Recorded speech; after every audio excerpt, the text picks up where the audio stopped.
নমস্কার বন্ধুরা, তনুশ্রীর রান্নাঘরে আপনাদের সকলকে স্বাগত জানাই।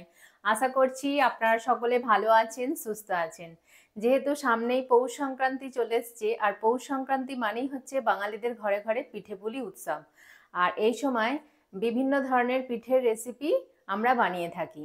তো আমি আজকে আপনাদের সাথে শেয়ার করব সেরা স্বাদের এবং সবথেকে সহজ রেসিপি চুষি পিঠের একটা রেসিপি আপনাদেরকে বানিয়ে দেখাবো আজকে। এটা খেতে কিন্তু খুবই সুন্দর হয়।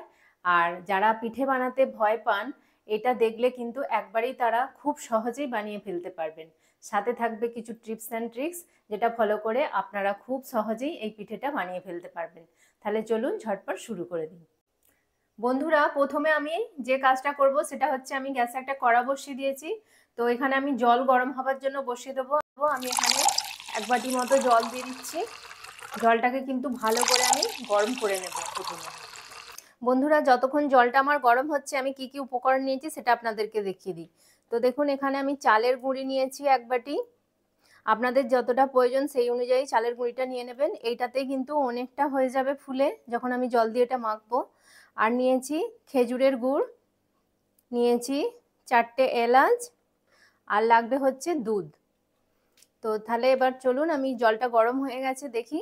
এবার জলটা আমার গরম হয়ে গেছে, দেখুন জলটা ভালোভাবে কিন্তু দেখুন পুরো ফুটছে জলটা। তো এবার আমি গ্যাসটা অফ করে দেবো। এর গুঁড়িটা একটা থালায় নিয়ে নেব। অনেকে কিন্তু এটা অনেক রকম ভাবে বানায়, আমি কিন্তু এই রকম ভাবেই বানাই, আমার এইটাতে সুবিধা হয়। আর এটা কিন্তু খুব সহজ পদ্ধতি। তো গুঁড়িটা নিয়ে নিলাম। গুঁড়িটাতে এবার আমি একটু লবণ দিয়ে দেব। প্রথমে আমি স্বাদ অনুযায়ী এখানে লবণটা দিয়ে দিচ্ছি। ছোট চা চামচে 1 চামচের থেকে একটু কম দিলাম। হাফ চামচ মতো ঘি দিয়ে দিচ্ছি।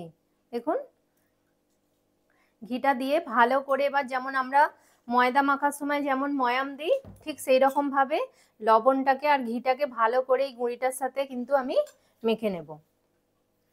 এটা অনেকে আতপ চালের গুঁড়ি দিয়েও করে, অনেকে সেদ্ধ চালের, আমি এটা কিন্তু সেদ্ধ চালের গুঁড়ি নিয়েছি, দুটো দিয়েই কিন্তু ভালো হয়। এটা কিন্তু খেতে খুবই সুন্দর হয়, মানে এত ভালো লাগে এই পিঠেটা খেতে। আপনারা বানিয়ে দেখবেন, এইভাবে বানানো কিন্তু খুবই সহজ। আর অনেকে ভাবেন যে চুষি পিঠে বানাতে খুব ঝামেলা হয়, বানাতে অনেক সময় লাগে, কিন্তু তা একদমই না। খুবই তাড়াতাড়ি আপনি দেখবেন আজকে আপনারা যে এটা কত সহজেই আমরা বানিয়ে ফেলবো, খুব তাড়াতাড়ি একদম। তো ভালো করে দেখুন ঘিটার সাথে আর লবণটা দিয়ে ভালো করে কিন্তু আমি চালের গুঁড়িটা মেখে নিয়েছি। এবার যে গরম জলটা আমি করে রেখেছিলাম সেটা এবার অল্প অল্প এতে দেব। আর যেমন আমরা আটা ময়দা মাখি ঠিক সেইভাবেই কিন্তু এটাকে আমি মাখবো। এবার আমি এতে অল্প অল্প করে জল দেব, আর একটা চামচ দিয়ে প্রথমে একটু এটাকে মাখবো। যেহেতু এখন এটা খুবই গরম, সেই জন্য এইভাবে অল্প অল্প করে জল দিয়ে এটাকে একটু মাখবো। তারপরে এটা মাখতে মাখতে হাত দিয়ে করলে কিন্তু আর কিন্তু গরম লাগবে না, খুবই ইজিভাবে এটা মাখা হয়ে যাবে। আমার কিন্তু এইভাবেই সুবিধা হয় মাখতে।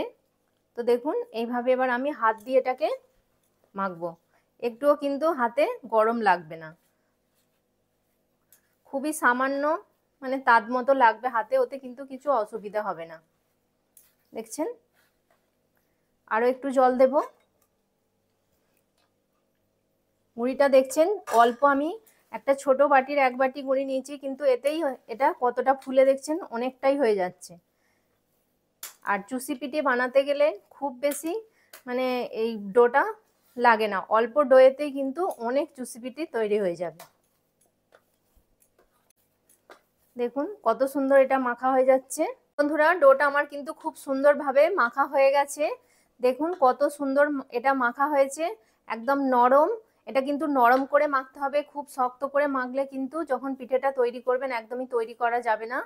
আর এটা একটু রাখলে কি হবে, এটা একটু শক্ত হয়ে যাবে। তো সেই রকম বুঝে মানে এটাকে নরম করে, একটু খুব নরমও না, দেখুন দেখলেই আপনারা বুঝতে পারবেন যে কতটা আমি নরম রেখেছি। ঠিক এইভাবে এটাকে মাখতে হবে।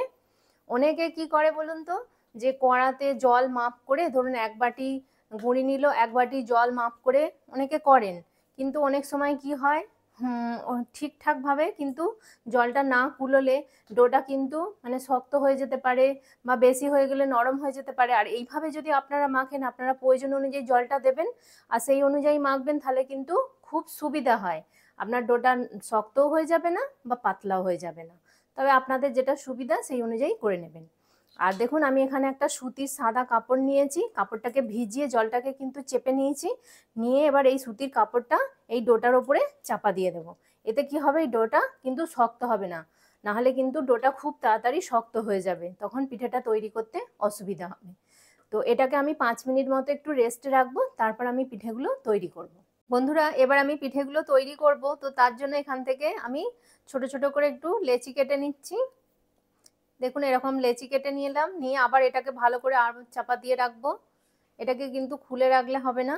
আর হাতে নিয়ে আমি এইভাবে দেখুন, এইভাবে হাতে করে সরু মতো করে রোল করে নেব, যতটা সরু করা যায়।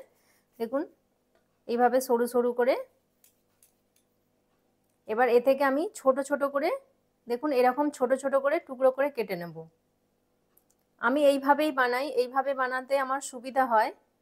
আর এটা বানানো কিন্তু খুবই সহজ, এইভাবে আপনি তাড়াতাড়ি কিন্তু করে ফেলতে পারবেন।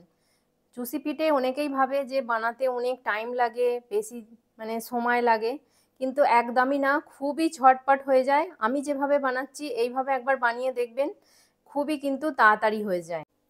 অনেকে বেলুন চাকির মধ্যে রেখে হাতের এইখানটা দিয়ে এরকম ঘষে ঘষে কিন্তু কাটে, কিন্তু ওইভাবে অনেকে পারে না। কিন্তু এইটা আমি যে পদ্ধতিটা দেখাচ্ছি, এই পদ্ধতিতে কিন্তু যে কেউ বানিয়ে ফেলতে পারবেন, ছোট থেকে বড় মানে সবাই বানিয়ে ফেলতে পারবে। এইভাবে আপনি আগে টুকরো টুকরো করে ছোট ছোট করে লেচিগুলো কেটে নেবেন, একদম ছোট ছোট এইভাবে। আমি সব ছোট ছোট করে লেচিগুলো কেটে নিয়েছি। এবার এই থালাটার মধ্যে একটু হালকা করে গুঁড়ি ছড়িয়ে নেব, যাতে যখন আমি এই চুষিগুলো এগুলো বানিয়ে এর মধ্যে রাখবো, একটার সাথে একটা না জড়িয়ে যায়। এবার দেখুন কত সহজ। এই ছোট টুকরোটা হাতের মধ্যে নিলাম তালুতে, আর ঠিক এইভাবে ঘষবো আর ছেড়ে দেবো। দেখুন কত সহজে, একদম অল্প সময়ে কিন্তু এটা রেডি হয়ে যাবে। দেখছেন, খালি টুকরোগুলো হাতে এইভাবে নেবেন, মানে এত বানাতে এটা ভালো লাগবে আপনারা, মানে কি বলবো, একবার যদি বানাতে থাকেন মনে হবে বানাতেই থাকি। খুবই সহজ আর খুবই অল্প টাইমে কিন্তু হয়ে যায়, মানে 15-20 মিনিটের মধ্যে আপনি পুরো এই চুষি পিঠেগুলো তৈরি করে ফেলতে পারবেন। আপনি দেখুন এই কয়েক সেকেন্ডের মধ্যে আমি কতগুলো বানিয়ে ফেললাম। আশা করছি দেখে বুঝতে পারছেন যে আমি চুষিগুলো কেমন বানিয়েছি। ঠিক এইভাবে বানাবেন, এই পদ্ধতিতে বানালে কিন্তু আপনারা খুবই তাড়াতাড়ি সহজে বানিয়ে ফেলতে পারবেন। প্রথমে লেচিটাকে সরু করে একটু লম্বা করে রোল করে নিতে হবে, নিয়ে ছোট ছোট করে এরকম টুকরো করে নিতে হবে, নিয়ে এবার ছোট ছোট টুকরোগুলো হাতের মধ্যে এইভাবে রেখে জাস্ট খালি একবার এরকম ঘুরিয়ে দেওয়া, তাহলেই কিন্তু চুষিগুলো খুব সুন্দরভাবে রেডি হয়ে যাবে। কত সহজে দেখছেন হয়ে যাচ্ছে, একদমই বেশি সময় লাগবে না। আমার তো এই পদ্ধতিটাই সব থেকে সহজ লাগে, কারণ হাতে করে ওইভাবে বেলুন চাকির মধ্যে রেখে আপনারা যে এইভাবে কাটেন, এখানটা ঘষরা লাগে, খুব অসুবিধা হয়, কিন্তু এইভাবে করলে আমার তো মনে হয় এইটা আমার সব থেকে সহজ পদ্ধতি লাগে। দেখুন কত সহজে হয়ে গেল। আবার এই লেচিটা যে রেখেছিলাম তা থেকে আরও ছোট ছোট করে এরকম টুকরো করে নেব, নিয়ে দেখুন আবার এইভাবে পাকাচ্ছি। দেখুন এই কয়েক সেকেন্ডের মধ্যে আমি কতগুলো চুষি বানিয়ে ফেলেছি। আর এই চুষিগুলো বানানোর পর অল্প অল্প কিন্তু একটু চালের গুঁড়ি ছড়িয়ে দেবেন, তাহলে একটার সাথে একটা এরকম লেগে যাবে না, একদম পুরো ঝরঝরে থাকবে। তো সব চুষিগুলো বানিয়ে আমি ফিরে আসছি। দেখুন বন্ধুরা সব চুষিগুলো আমার তৈরি করা হয়ে গেছে। দেখুন কত সুন্দর হয়েছে চুষি পিঠেগুলো, একদম হাতে এইভাবে কত তাড়াতাড়ি আমি তৈরি করে ফেললাম। এই পিঠেটা তৈরি করতে আমার ম্যাক্সিমাম 20 থেকে 25 মিনিট সময় লেগেছে। এতগুলো পিঠে আমি 20-25 মিনিটের মধ্যে একাই কিন্তু বানিয়ে ফেলেছি। তো কিন্তু খুব বেশি সময় লাগে না, এগুলো বানানো কিন্তু খুবই সহজ আর খুবই ঝটপট হয়ে যায়। আর একবার বানাতে থাকলে আপনার মানে বানাতেই ইচ্ছা করবে, মানে বারবার বানিয়ে যাই, কোনো বিরক্তি লাগবে না যে এটা বানাতে খুব বিরক্তি লাগছে, খুবই ইজিভাবে কিন্তু বানানো হয়ে যায়। তাহলে চলুন এবার ঝটপট পিঠেগুলো সেদ্ধ করব। বন্ধুরা এবার চুষি পিঠেগুলো তৈরি করব, তো তার জন্য দেখুন আমি কড়া বসিয়ে দিয়েছি। এবার কড়ায় আমি দুধ দিয়ে দিচ্ছি। এখানে আমি 750 ml মতো দুধ নিয়েছি। দুধটাকে আমি আগেই ফুটিয়ে একটু ঘন করে নিয়েছিলাম। এখানে যে ফুল ফ্যাট দুধটা নিলে কিন্তু আরোই ভালো হবে। তো যে দুধটা আপনাদের হাতের কাছে অ্যাভেলেবেল আছে সেইটা দিয়েই কিন্তু এটা বানিয়ে নেওয়া যায়। তো দুধটাকে ভালো করে কিন্তু আবারও আমি জাল করে নেব, তারপর আমি পিঠেগুলো এর মধ্যে অ্যাড করব। দুধটা দেখুন বন্ধুরা টকবক করে কিন্তু ফুটে গেছে। এবার আমি চুষি পিঠেগুলো দুধের মধ্যে ছেড়ে দেব।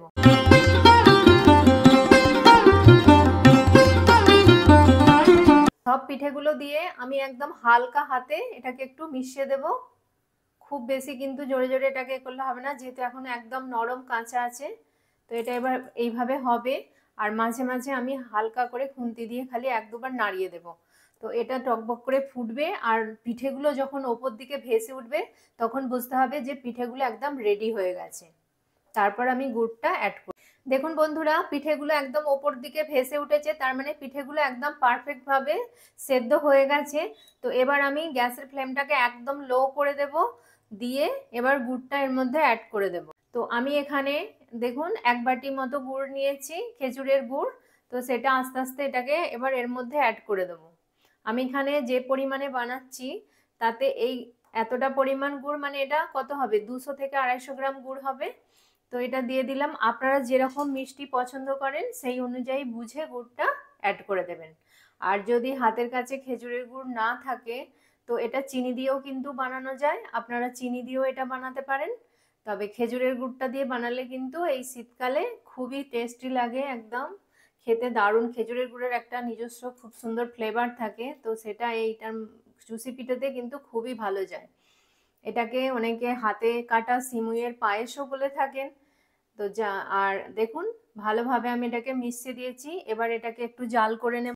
দেখুন বন্ধুরা দুধটা কতটা ঘন হয়ে গেছে। এর থেকে বেশি কিন্তু আমি আর দুধটা মারবো না, তাহলে এটা ঠান্ডা হবার পর কিন্তু অনেকটাই আরো মানে একদম গাঢ় হয়ে যাবে। তো এরকম অবস্থাতেই এবার আমি গ্যাসটা অফ করে দেবো। দিয়ে এবার যে এলাচটা আমি গুঁড়ো করে রেখেছিলাম, একটু চিনি দিয়ে এলাচের দানাগুলোকে আমি গুঁড়ো করে রেখেছিলাম সেটা এবার দিয়ে দিলাম। দিয়ে ভালো করে এটাকে আমি মিশিয়ে নেব। নিয়ে এবার একটা আমি চাপা দিয়ে দেব, দিয়ে কিছুক্ষণ রাখবো, তারপর আমি এটা সার্ভ করব। আর এই চুষি পিঠেটা কিন্তু ঠান্ডা খেতে ভালো লাগে, গরম খুব একটা ভালো লাগে না, এটা ঠান্ডা করেই খেতে বেশি ভালো লাগে। তো আমি এটা ঠান্ডা করে ফিরে আসছি। বন্ধুরা আমি এবার একটা সার্ভিং বোলের মধ্যে সুন্দর করে সার্ভ করে নিচ্ছি চুষি পিঠেটা। দেখুন কত সুন্দর লাগছে, যেমন ঘন হয়েছে তেমন কিন্তু পিঠেটা দেখতেও কিন্তু লোভনীয় একদম হয়েছে। কত সুন্দর লাগছে দেখতে, একটা পিঠেও কিন্তু ভেঙে যায়নি বা একটার সঙ্গে একটা লেগে যায়নি। দেখুন একদম সুন্দর, একটা একটা কত সুন্দর হয়ে আছে পিঠেটা। বন্ধুরা তাহলে দেখুন চুষি পিঠাটা আমি সার্ভ করে নিয়েছি আর কত সুন্দর লাগছে দেখতে। আশা করি দেখে বুঝতেই পারছেন যে কতটা এটা সুন্দর হয়েছে। আমি আপনাদেরকে তুলে দেখাচ্ছি, দেখুন কত সুন্দর লাগছে দেখতে। দেখতেও যেমন সুন্দর, এটা খেতেও কিন্তু ভীষণই সুন্দর হয়। একদম দেখছেন কতটা থিকনেস হয়েছে আর কতটা গাঢ় হয়ে গেছে। এরকম গাঢ় করে ঠান্ডা করে খেলে কিন্তু এটা খুবই সুন্দর লাগে খেতে। যখন আমি নামিয়েছিলাম দুধটা কতটা পাতলা ছিল, কিন্তু ঠান্ডা হবার পর দেখুন কতটা গাঢ় হয়ে গেছে। দারুণ কিন্তু সুন্দর হয়েছে। তো আশা করছি আমার এই রেসিপিটি আপনাদের ভীষণ ভালো লেগেছে। আর এই পিঠেটা এতই কিন্তু নরম হয়, মানে মুখে দিলেই পুরো একদম মিলিয়ে যাবে, এত সুন্দর এটা খেতে হয়। আশা করছি আপনারাও একবার এইভাবে বানাবেন বাড়িতে, আমি যেভাবে দেখালাম। আশা করছি সহজই লেগেছে আপনাদের। আর যদি ভালো লেগে থাকে তাহলে প্লিজ লাইক করবেন, কমেন্ট করবেন, আর তনুশ্রী রান্নাঘর চ্যানেলটিকে অবশ্যই সাবস্ক্রাইব করে দেবেন। পাশে থাকা বেল আইকনটি প্রেস করে দেবেন যাতে সহজেই আমার নতুন নতুন রান্নার ভিডিওর নোটিফিকেশান আপনারা খুব সহজেই পেয়ে যান। ততক্ষণ আপনারা ভালো থাকবেন, সুস্থ থাকবেন। আপনাদের সাথে দেখা হবে আবার একটি নতুন রান্নার ভিডিওতে। নমস্কার, টাটা।